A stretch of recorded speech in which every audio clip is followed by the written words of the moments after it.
एक बार एक युवक जो अपनी आंखों को लेकर बहुत परेशान रहता था, वह एक गुरु के पास जाता है जो कि आयुर्वेद के एक बहुत बड़े ज्ञाता थे। वह युवक गुरु को प्रणाम करता है और कहता है, हे मुनिवर, मैं अपनी आंखों को लेकर बहुत परेशान हूं। मेरी आंखों की रोशनी दिन भर कम होते जा रही है। मुझे सब कुछ धुंधला धुंधला दिखाई देता है।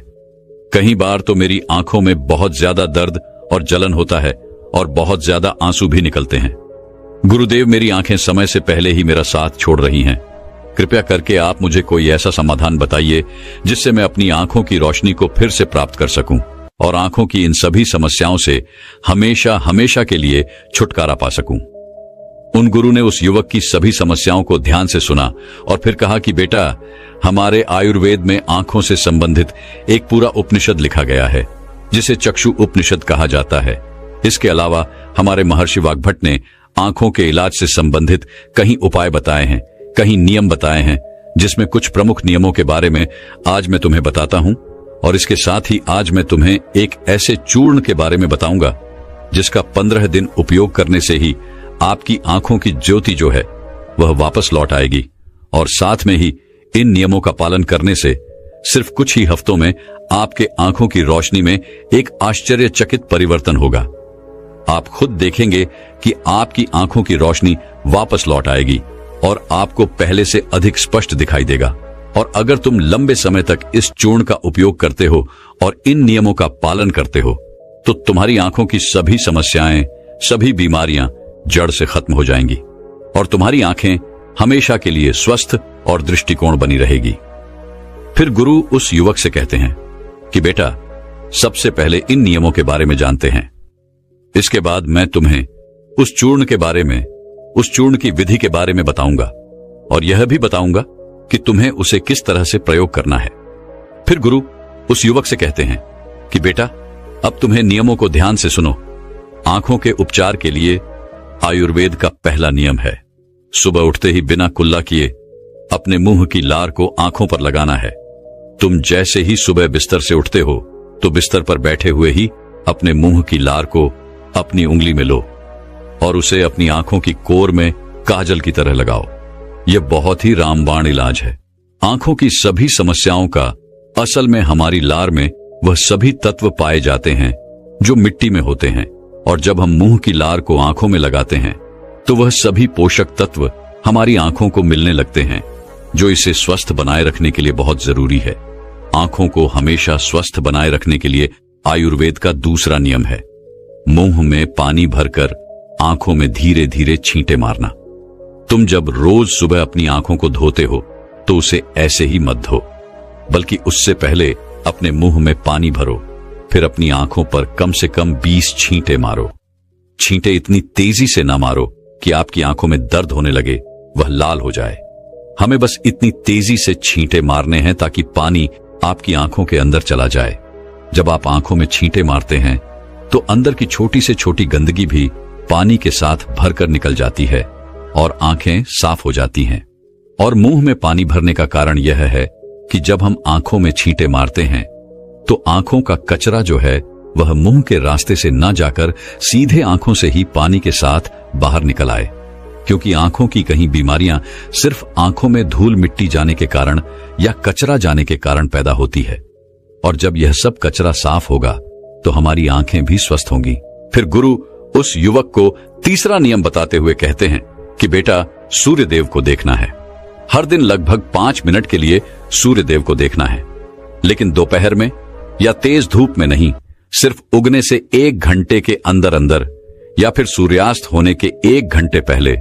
सबसे ज्यादा अच्छा तो यह होगा कि तुम सूर्य देव के उगने या अस्त होने के समय उनके दर्शन करो, और जब जरूरत महसूस हो तो पलके झपका भी सकते हो। शुरू में इसे 1 मिनट के साथ शुरू करो और धीरे धीरे इसे 5 मिनट तक लेकर जाओ। सूर्य दर्शन के समय सूर्य की किरणें हमारी आंखों में अवशोषित होती हैं और हमारी आंखों को ठीक करती हैं। अंत में अपनी दोनों हथेलियों को रगड़कर उसे अपनी आंखों के ऊपर रख लो, लेकिन इस बात का ध्यान रखना कि आपको अपनी आंखों के ऊपर रखना है, उन्हें दबाना नहीं है। ऐसा करने से आंखों को आराम मिलता है। चक्षु अपने शक में सूर्य देव को आंखों का वेद कहा गया है। फिर गुरु उस युवक को अगला नियम बताते हुए कहते हैं कि आंखों का व्यायाम करो। आप इसे किसी भी समय कर सकते हैं, लेकिन सुबह और सोने के पहले करने से यह ज्यादा फायदा देता है। इसके लिए सबसे पहले तो अपनी आंखों को 10 बार ऊपर नीचे करो, 10 बार ऊपर करो और 10 बार नीचे करो। जितना हो सके उतना ऊपर करो और जितना हो सके उतना ही नीचे लो। लेकिन इस बात का ध्यान रखना है कि आंखों के साथ सर नहीं घूमना चाहिए। सर स्थिर होना चाहिए। सिर्फ और सिर्फ आपकी आंखें घूमने चाहिए। आंखों को ऊपर नीचे करने के बाद आंखों को 10 बार बाईं ओर और 10 बार दाईं ओर लेकर जाओ। इसके बाद 10 बार आंखों को ऊपर कोने की ओर और 10 बार आंखों को निचले कोने की ओर लेकर जाओ। इसके बाद आंखों को गोल गोल घुमाते हुए एक वृत्ताकार आकृति बनाने का प्रयास करो। आंखों को 10 बार दाहिनी ओर गोल गोल घुमाएं और 10 बार बाएं ओर गोल गोल घुमाएं। फिर सबसे जरूरी व्यायाम, अपने हाथ के अंगूठे को अपनी दोनों आंखों के बीच में रखो और अपने नाखून के हिस्से को देखो और बिना ध्यान हटाए धीरे धीरे अपने अंगूठे को दूर लेकर जाओ। इस दौरान आपका पूरा ध्यान अंगूठे के नाखून पर होना चाहिए। जैसे ही अंगूठा दूर जाए तो सारा ध्यान अंगूठे से हटाकर उसके पीछे वाली चीज पर लगाओ। फिर वापस अंगूठे के नाखून पर ध्यान केंद्रित करो और फिर उसे धीरे धीरे अपने नाक के पास लो। इस प्रक्रिया को तुम्हें 10 बार दोहराना है और फिर इसके बाद अपने दोनों हथेलियों को रगड़कर अपनी दोनों आंखों को ढक लेना है और आंखों को आराम देना है। दरअसल हमारी आंखों के आसपास बहुत सारी मांसपेशियां होती हैं जो हमारी आंखों को चलाती है, उन्हें नियंत्रित करती है। बिना व्यायाम के यह मांसपेशियां कमजोर पड़ जाती है, लेकिन इस व्यायाम को करने से तुम्हारी आंखों की मांसपेशियां मजबूत होती हैं और वह अपनी कोई भी ताकत दोबारा हासिल कर सकती है। फिर गुरु अगला नियम बताते हुए कहते हैं कि शरीर को साफ रखो, क्योंकि शरीर साफ तो बीमारियां साफ। आयुर्वेद के नियम के अनुसार यदि हमारा शरीर भीतर से साफ है तो हमें कोई बीमारी नहीं हो सकती है। अगर हमारी आंतें साफ है और उनमें कोई भी पुराना भोजन जमा नहीं हुआ है तो हमारा पेट सुबह एक बार में ही साफ हो जाता। हमें कब्ज की समस्या कभी नहीं होती है, तो हमारा हर एक अंग स्वस्थ रहेगा और हमारी आंखें भी स्वस्थ रहेंगी। अपने शरीर को अंदर से स्वस्थ रखने के लिए तुम्हें रोज 16 घंटे का उपवास या फिर एक दिन 24 घंटे का उपवास करना चाहिए। फिर गुरु उसे आगे बताते हुए कहते हैं कि बेटा, अपनी आंखों को त्रिफला के जल से धो लो। त्रिफला एक बहुत ही प्रसिद्ध आयुर्वेदिक औषधि है। महान आशी वाग्भट ने त्रिफला को इंसानी शरीर के लिए अमृत तुल्य बताया है। त्रिफला जैसे ही उसका नाम है, यह 3 फलों से मिलकर बना है। पहला है आंवला, दूसरा है बहेड़ा और तीसरा है हरड़। को बनाते समय इन तीनों की मात्रा का ध्यान रखना बहुत आवश्यक है। त्रिफला बनाने के लिए आंवला, बहेड़ा और हरड़ का अनुपात 1:2 और 3 होना चाहिए। यानी आंवला 3 गुना, बहेड़ा 2 गुना और हरड़ 1 गुना होनी चाहिए। इन तीनों को सूखाकर इनके बीज निकालकर इसे अच्छे से पीसकर मिला लीजिए। इस तरह से त्रिफला का चूर्ण तैयार हो जाता है। फिर इसे किसी मिट्टी के बर्तन में रख दीजिए और 1 चम्मच त्रिफला चूर्ण को 2 ग्लास पानी में रात में भिगोकर रख दें और सुबह उसे छानकर अपनी आंखों को उससे धो लीजिए। ऐसा करने से बहुत ही तेजी से आंखों की सभी समस्याओं में आराम मिलता है और आंखों की रोशनी बहुत ही तेजी से बढ़ती है। त्रिफला सिर्फ आपकी आंखों के लिए नहीं बल्कि हमारे शरीर के लिए भी बहुत फायदेमंद होता है, क्योंकि यह वात, पित्त और कफ तीनों दोषियों को नियंत्रित करता है। शरीर को साफ करने के लिए त्रिफला को 2 तरीके से लिया जा सकता है, एक रात को और दूसरा सुबह। अगर आप त्रिफला सुबह लेते हैं तो गुड़ या शहद के साथ लो, और यदि आप त्रिफला को रात में लेते हैं तो दूध के साथ या फिर गर्म पानी के साथ इसे ले सकते हैं। रात में दूध या गर्म पानी के साथ जो त्रिफला खाया जाता है वह हमारे शरीर को साफ करने का काम करता है, गंदगी बाहर निकालता है। और सुबह जो गुड़ या शहद के साथ त्रिफला खाया जाता है यह पोषक तत्व का काम करता है, यानी कि पोषक तत्व प्रदान करता है। इसीलिए जो व्यक्ति स्वस्थ है, जिन्हें कब्ज या पेट से जुड़ी हुई कोई भी दिक्कत नहीं है, वह त्रिफला को दिन में खाए, और जिन्हें पेट की सफाई करनी है, कब्ज की समस्या रहती है, वह इसका सेवन रात को करें। फिर गुरु उस युवक को अगला नियम बताते हुए कहते हैं कि बेटा, यह नियम बहुत ही लाभकारी है। इससे तुम्हारी आंखें और मन दोनों ही तेज बनते हैं। इसके लिए तुम्हें एक अंधेरे कमरे में दीपक या मोमबत्ती जला लेना है। फिर उसे इतनी ऊंचाई पर रखना है कि जब तुम बैठो तो वह तुम्हारी आंखों के ठीक सामने होना, ज्यादा ऊपर होना चाहिए और ना ही ज्यादा नीचे होना चाहिए। इसके बाद आपको अपनी पीठ को सीधा करके आरामदायक स्थिति में बैठ जाना है और अपनी दृष्टिकोण उस दीपक या मोमबत्ती की ज्वाला पर यानी ज्योति पर केंद्रित करना है और लगातार उस ज्योति को देखना है। इस बीच यदि तुम पलक झपकाना चाहते हो तो आप झपका सकते हो, लेकिन कोशिश करो कि जितनी देर तुम बिना पलक झपकाए रह सकते हो तो बिना पलक झपकाए रहो। थोड़ी देर में तुम देखोगे कि तुम्हारी आंखों से आंसू बहने लगेंगे, लेकिन चिंता करने की कोई जरूरत नहीं है, क्योंकि यह क्रिया हमारे आंसुओं के द्वारा हमारी आंखों की सफाई कर रही है। इस प्रक्रिया के बीच आप आंखों के आंसू को रोकने का प्रयास ना करें, बस इन्हें बहने दें। इस दौरान अपने हाथों से अपनी आंखों को भी स्पर्श नहीं करना है। जब यह प्रक्रिया पूरी हो जाए तब अपनी दोनों हथेलियों को रगड़कर धीरे धीरे अपनी आंखों के पास लेकर जाओ और आंखों को ढक लो। यह प्रक्रिया रोज रात को सोने से पहले कुछ मिनट के लिए करो। फिर तुम स्वयं देखोगे कि तुम्हारी आंखों की रोशनी दिन प्रतिदिन बढ़ती जा रही है। इस प्रक्रिया को करने से आपकी आंखों की रोशनी के साथ साथ आपकी एकाग्रता भी बढ़ती है।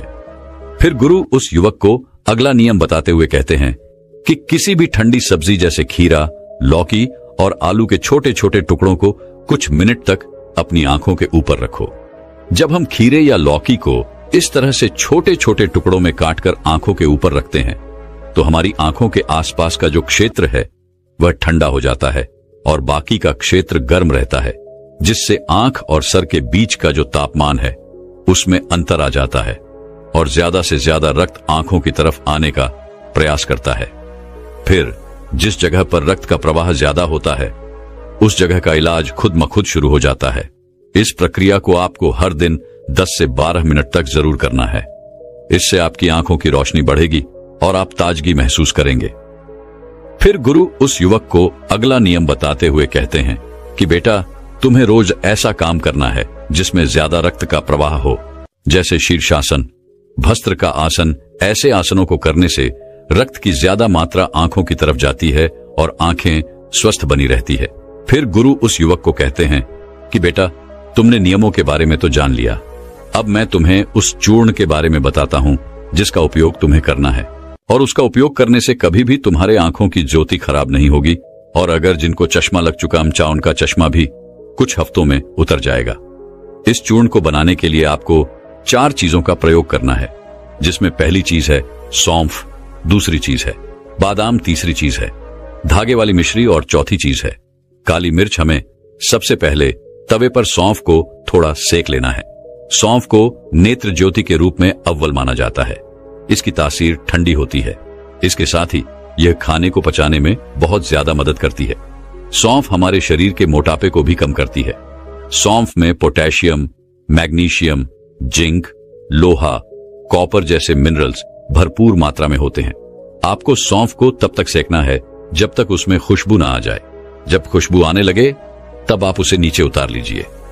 फिर आपको बादाम को हल्का हल्का सेकना है। बादाम में विटामिन ए प्रचुर मात्रा में होता है, जो हमारे दिमाग को तंदुरुस्त रखता है। इसमें प्रोटीन एवं फाइबर काफी अच्छी मात्रा में पाए जाते हैं, जिसकी वजह से हमारा पेट भरा भरा रहता है और यह हमारे मोटापे को भी कम करती है। इसके बाद आपको बादाम और सौंफ को अच्छी तरीके से पीस लेना है। इसका बारीकी टोन बना लेना है और इसके बाद आपको धागे वाली मिश्री में से धागा निकाल देना है और उसे कूट कर उसका बारीक टोन बना लेना है। फिर आपको 10 से 15 काली मिर्च लेनी है। काली मिर्च में एंटी इन्फ्लामेटरी तत्व पाए जाते हैं, जो आंखों के लिए बहुत लाभदायक होते हैं। इसके साथ ही काली मिर्च जीवाणु रोधक और इम्यूनिटी बढ़ाने में सहायक होती है, जिससे आंखों की रोशनी मजबूत बनती है। काली मिर्च में विटामिन ए और विटामिन ई पाए जाते हैं, जो आंखों के लिए बहुत लाभदायक हैं। काली मिर्च को भी आपको अच्छी तरीके से कूट लेना है, उसका भी बारीक चूना बना लेना है। फिर आपको इन चारों चीजों को एक साथ मिक्स कर लेना है। फिर आपको इस चूर्ण को 1 चम्मच गुनगुने पानी में या फिर 1 गिलास दूध में सुबह सुबह खाली पेट लेना है। इसको लेने से आपकी आंखें बिल्कुल स्वस्थ रहेगी और साथ ही साथ आपका पेट भी बिल्कुल साफ होगा। आप अच्छी तरह से फ्रेश हो पाएंगे। इससे आपको अच्छी नींद आएगी और आपकी आंखों की रोशनी और दिमाग तेज होगा। और यह चारों चीजें जो हैं वह आपको अपने घर में ही उपलब्ध हो जाएंगी। फिर गुरु उस युवक से कहते हैं कि बेटा, आज के समय में आंखों को स्वस्थ रखने के लिए जो सबसे ज्यादा जरूरी है वह है अपनी स्क्रीन टाइम को कम करना। आजकल लोग सुबह उठते ही सबसे पहले अपने फोन के मैसेज को देखते हैं और फिर पूरे दिन, यहां तक कि देर रात तक मोबाइल या लैपटॉप को यूज करते हैं। और इन लैपटॉप, फोन, टीवी से निकलने वाली लाइट हमारी आंखों के लिए बहुत नुकसानदायक होती है। इसीलिए आप एक ऐसा रूटीन बनाएं जिसमें आप रात में 8 या 9 बजे के बाद किसी भी तरह की स्क्रीन को नहीं देखेंगे। ऐसा करने से आपकी आंखों को तो आराम मिलेगा ही, साथ ही साथ आपकी नींद जो है वह गहरी हो पाएगी और अगले दिन आपका रोना महसूस करेंगे। और अगर आपका काम देर रात तक लैपटॉप पर है तो आप हर कुछ देर में ब्रेक लो, आंखों को बंद करो और उन्हें आराम दो। इसके अलावा आप अपने खाने में विटामिन ए और विटामिन सी को शामिल करो, जैसे गाजर, संतरा, चक्र इत्यादि। ये सब आपकी आंखों को स्वस्थ रखने के लिए अहम भूमिका निभाते हैं। एक बार एक आयुर्वेदिक गुरु जी के पास एक लड़का आता है और वह उन गुरु से कहता है कि हे गुरुवर, मेरा पाचन तंत्र सही नहीं रहता है। मैं जो कुछ भी खाता हूं वह मुझे हजम नहीं होता है। इसकी वजह से मुझे गैस की समस्या बनी रहती है। मुझे ऐसे लगता है कि जैसे मेरा पेट तो भरा भरा रहता है। पेट भरा भरा महसूस होने के कारण मुझे भूख भी बहुत कम लगती है। मेरे चेहरे पर दाग धब्बे रहते हैं। मुझे कब्ज की समस्या रहती है और मेरा पेट खुलकर साफ भी नहीं हो पाता है। गुरुदेव, मैंने इसके लिए बहुत सारी दवाइयां ली हैं, लेकिन फिर भी मुझे कोई आराम नहीं मिला।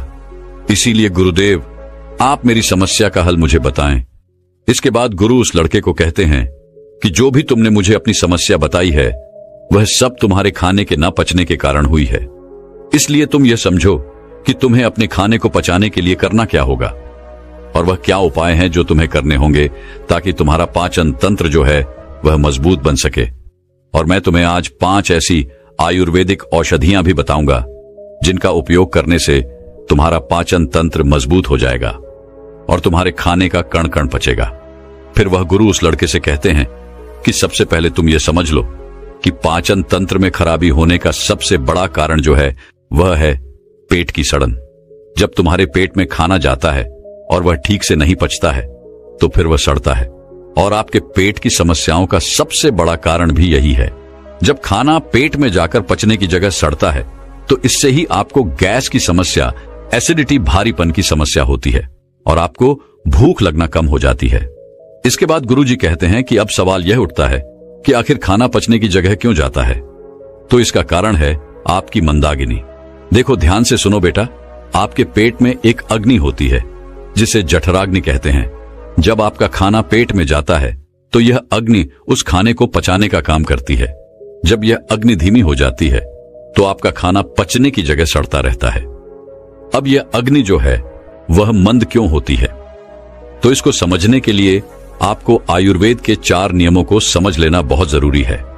अगर इन 4 नियम के हिसाब से आप अपनी जीवन शैली और अपने खान पान में परिवर्तन कर लेते हैं तो आपके पाचन की समस्याओं में से 90% समस्याओं का हल तो हो ही जाएगा।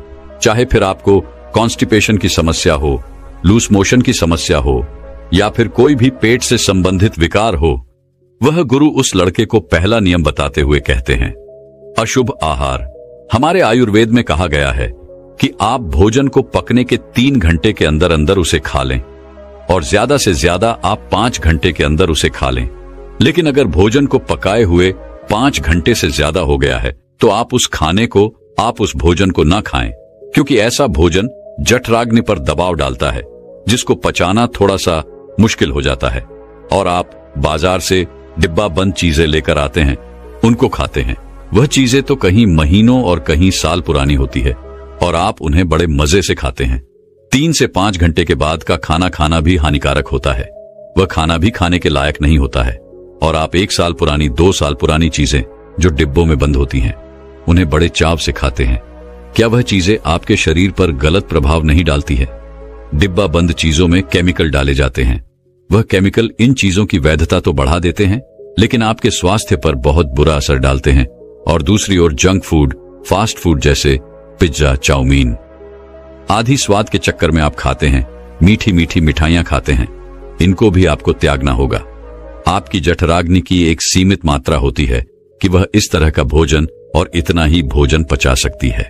जब आप अपने पाचन तंत्र पर ज्यादा दबाव डालते हैं तो आपको मंदाग्नि की समस्या हो जाती है। फिर इसके बाद आप जो भी खाते हैं वह पचने की जगह सड़ता है। फिर गुरु उस लड़के को दूसरा नियम बताते हुए कहते हैं कि भोजन सीमित मात्रा में ग्रहण करें। आप चाहे कितना ही अच्छा भोजन क्यों ना करें, आप चाहे सात्विक भोजन ही क्यों ना करते हो, लेकिन ध्यान रहे जितना जरूरी अच्छा भोजन करना होता है उतना ही जरूरी यह भी जानना होता है कि हमारे भोजन करने की सही मात्रा क्या है। कहने का मतलब है कि ज्यादा भोजन भी आपको नुकसान कर सकता है, फिर चाहे वह कितना ही अच्छा भोजन क्यों ना हो। इसको समझने के लिए आप इस उदाहरण से समझें। जैसे आप अग्नि में थोड़ा थोड़ा घी डालते हैं तो अग्नि जलती रहती है, लेकिन वहीं पर अगर आप उसमें एकदम से बहुत सारा घी डाल दें तो क्या अग्नि जलेगी? नहीं। न ज्यादा घी डालने से, एकदम ज्यादा घी डालने से वह अग्नि बुझ जाएगी। वैसे ही अगर आप ज्यादा भोजन ग्रहण करेंगे तो इससे आपके पाचन तंत्र पर बहुत ही बुरा असर पड़ेगा। आपका पाचन तंत्र उसे पचा नहीं पाएगा और वह खाना जाकर आपके पेट में सड़ता रहेगा। फिर वह गुरु उस लड़के को तीसरा नियम बताते हुए कहते हैं, सही भोजन और सही मात्रा में भोजन खाने के साथ साथ यह भी जानना जरूरी है कि भोजन को खाने का सही समय क्या है। आप सुबह के समय नाश्ता खाएं, जिसमें आप फल सब्जियां आदि खा सकते हैं, या फिर आप जूस पी सकते हैं। इसके बाद दोपहर में आप खाना खा सकते हैं। उसका सही समय 12 से 1 बजे के बीच होता है। इसके बाद आपको शाम का खाना जो है वह थोड़ा जल्दी खाना होगा, जैसे कि आप शाम का खाना 6 से 7 बजे के बीच खा लें। और शाम का खाना खाना आपको बिल्कुल हल्का खाना चाहिए। मगर लोग शाम को खाना एक तो देर से भी खाते हैं और दूसरा हल्का भोजन खाने की जगह भारी भोजन खाते हैं, फिर सीधा सोने चले जाते हैं, जिससे पाचन तंत्र मंद हो जाता है और खाना पचने की जगह सड़ने लगता है। इसीलिए शाम का खाना शाम ढलते ही खा लेना चाहिए और खाना खाते ही बिस्तर नहीं पकड़ना चाहिए। फिर वह गुरु उस लड़के को चौथा नियम बताते हुए कहते हैं कि पर्याप्त मात्रा में पानी पीना भी आपके पाचन तंत्र को मजबूत करता है। अगर आप पर्याप्त मात्रा में पानी नहीं पिएंगे तो आपको कब्ज की समस्या होगी और आपका पेट खुलकर साफ नहीं होगा। और अगर पेट साफ नहीं होगा तो जो खाना आप खाएंगे वह आपके पेट में पड़ा पड़ा सड़ता रहेगा। पानी आपके खाने को गला आता है, जिससे खाने को पचाने में आसानी होती है और आपका पाचन तंत्र मजबूत बनता है। वह गुरु उस लड़के को कहते हैं कि बेटा, इसके अलावा भी बहुत सारे ऐसे कारण हैं जो आपके पाचन तंत्र को कमजोर बनाते हैं, जैसे कि ज्यादा चिंता करना, धूम्रपान करना और खराब जीवन शैली। अगर आप इन चीजों पर ध्यान देंगे और अपनी आदतों को सुधारें तो आपका पाचन तंत्र जो है वह स्वतः ही सही हो जाएगा। फिर वह गुरु उस लड़के को कहते हैं कि इन आदतों और नियमों के अलावा अगर आप कुछ आयुर्वेदिक औषधियां भी लेते हैं तो आप अपने पाचन तंत्र को बहुत ही बेहतर बना पाएंगे और फिर उसके बाद आप जो भी खाएंगे वह आपको सब पच जाएगा। फिर इसके बाद गुरुजी उस लड़के को पहली औषधि के बारे में बताते हुए कहते हैं कि सबसे पहली औषधि है त्रिफला चूर्ण। आपके पाचन तंत्र के लिए त्रिफला से अच्छा कुछ भी नहीं है, यह सबसे बढ़िया औषधि है। त्रिफला पाचन शक्ति बढ़ाने और मेटाबॉलिज्म में सुधार करने का एक प्रभावी नुस्खा है। दरअसल त्रिफला 3 आयुर्वेदिक हर्ब्स का एक अद्भुत मिश्रण है। इसे बनाने के लिए आंवला, हरड़ और बहेड़ा का प्रयोग किया जाता है। तीनों ही जड़ी बूटियों में रोचक गुण होते हैं।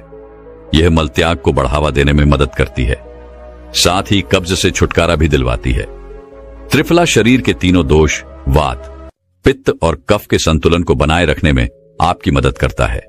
यह अंत में अच्छे बैक्टीरिया को बढ़ाता है, साथ ही टॉक्सिन्स को नष्ट करता है, जिससे डाइजेशन में सुधार होता है। नियमित त्रिफला का सेवन करने से पाचन संबंधी समस्याओं से बचाव और उनमें छुटकारा पाने में मदद मिलती है। आप रात में सोने से पहले गर्म पानी के साथ त्रिफला का सेवन कर सकते हैं। इसके लिए बस आपको 1 चम्मच त्रिफला अपनी जीभ पर रखना है, फिर गुनगुने पानी के साथ इसे निगल जाना है। आप चाहें तो दूध के साथ इसका सेवन कर सकते हैं। इसके अलावा आप रात में सोने से पहले 1 गिलास पानी में 1 चम्मच त्रिफला पाउडर मिलाकर ढककर छोड़ सकते हैं और सुबह खाली पेट इसका सेवन कर सकते हैं। यह भी पाचन को दुरुस्त रखने में आपकी मदद करेगा। फिर गुरु उस लड़के को दूसरी औषधि के बारे में बताते हुए कहते हैं कि वह है हिंग वॉश्ड।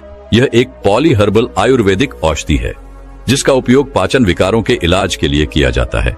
यही काली मिर्च, अदरक, जीरा, अजवाइन और हिमालय नमक से मिलकर बना होता है। यह मलत्याग, पेट फूलना, अपच और कब्ज जैसी स्थितियों को प्रबंधित करने में मदद करता है। यह पेट में जलन पैदा किए बिना पाचन में मदद करता है। आयुर्वेद के अनुसार हिंग वॉश में दीपक यानी कि भूख बढ़ाने वाला और पाचन यानी पाचन गुण होते हैं जो भोजन को पचाने में मदद करते हैं। अपच और पेट फूलने से राहत दिलाते हैं। ये गुण भूख न लगने की समस्याओं में भी मदद करते हैं। हींग में वात संतुलन गुण भी होता है जो पेट को नियंत्रित करने में मदद करता है।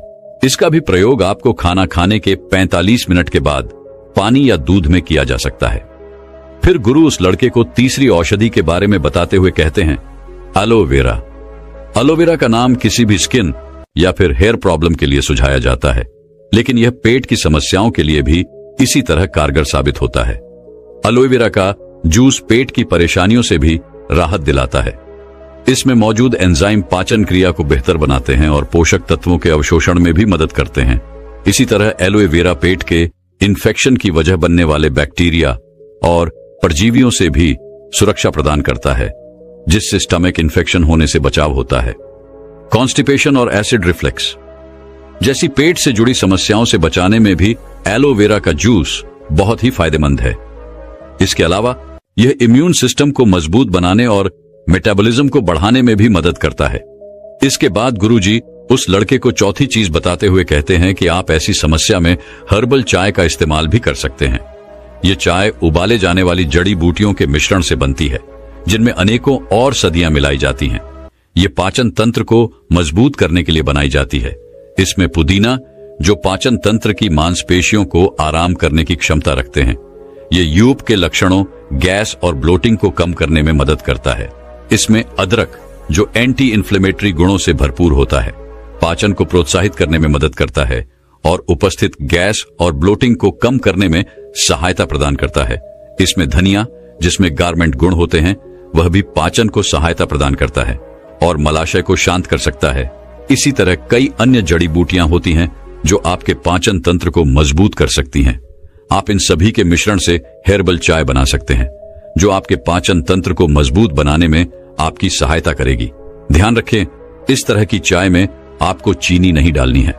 आप चाहे तो थोड़ा सा शहद इसमें डाल सकते हैं और जिनको डायबिटीज है वह इस चाय को फीकी ही पिए।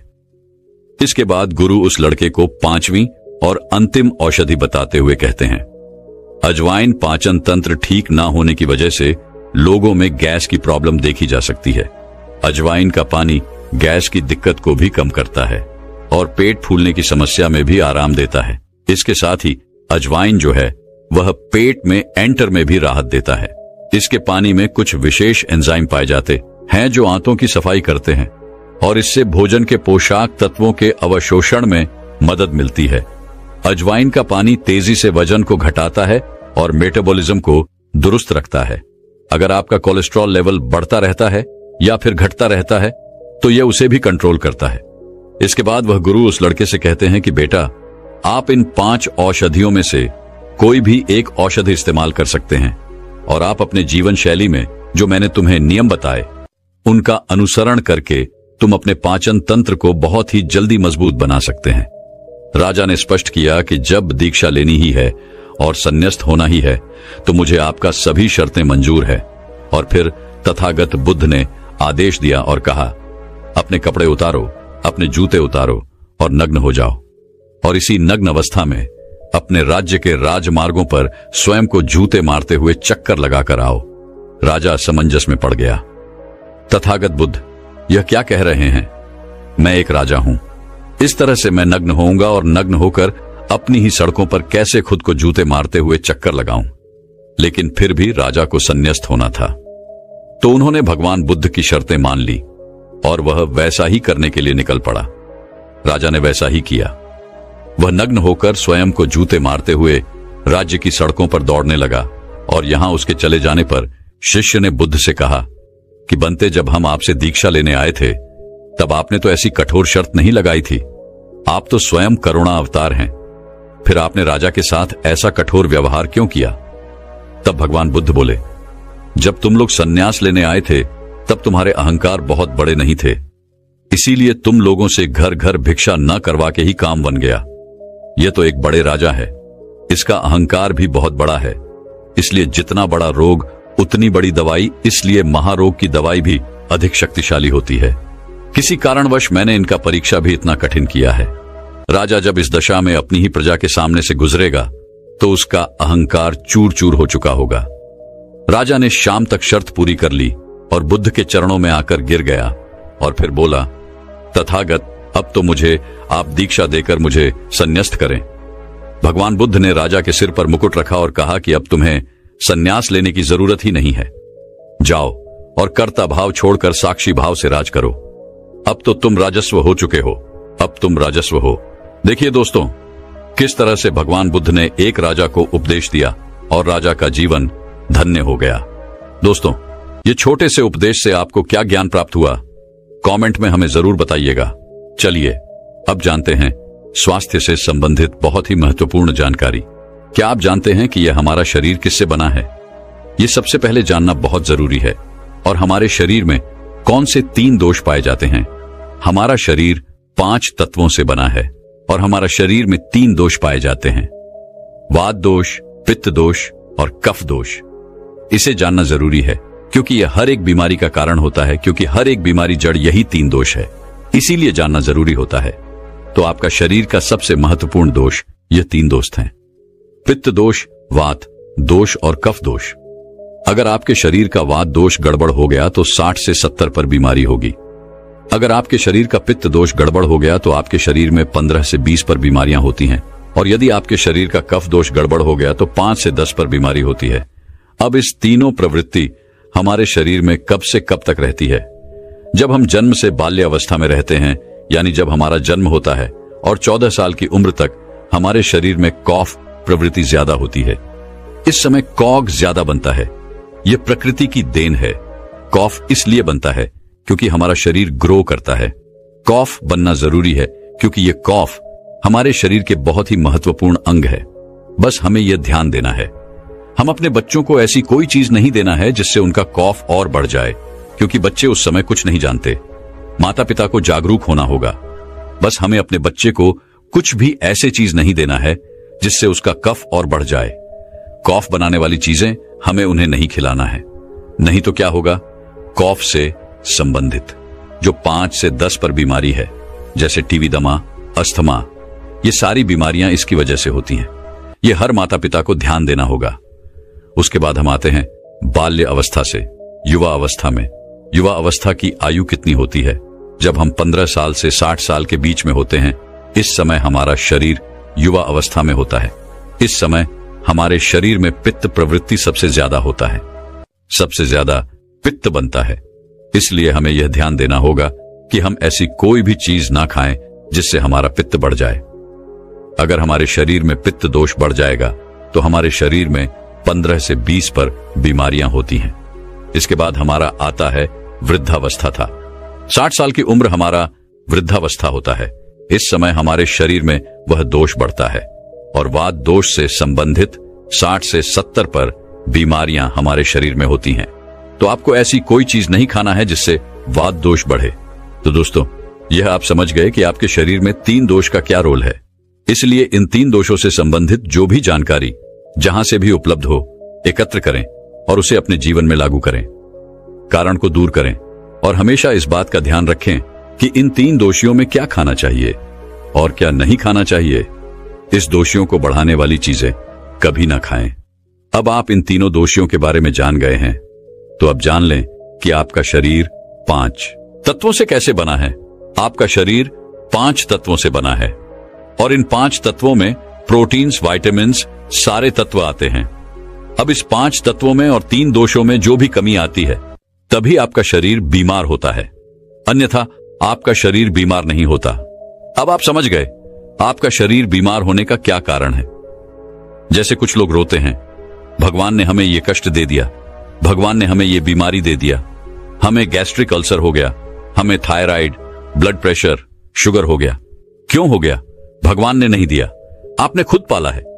जब प्रकृति आपको खाना खाने के नियमों का पालन करने के लिए कहती है, पानी पीने के नियमों का पालन करिए, इस प्रकृति का नियम पालन करिए, तो आप क्यों नहीं कर रहे हैं?